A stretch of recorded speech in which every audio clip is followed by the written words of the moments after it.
পুরুষ কখনো নিজের জন্য বাঁচে না, পুরুষ বাঁচে সংসারের জন্য। সংসারের জন্য পুরুষ জীবন বাজি রাখতে পারে। পুরুষ মানুষ নিজের জন্য বাঁচলে হয়তোবা উন্মুক্ত পাখির মতো ঘুরে বেড়াতো। চারপাশে খা খা প্রান্তর, কোথাও কোনো লোকালয় নেই। এই মাঠের মধ্যে একা একা বাস করেন সিদ্দিক ভাই।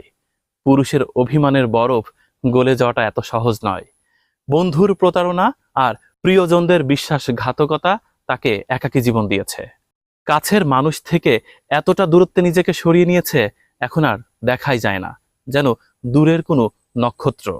মাঝে মাঝে হয়তোবা হৃদয়ের কোণে উকি দেয় সন্তান এবং প্রিয়জনদের ভালোবাসার প্রতিচ্ছবি।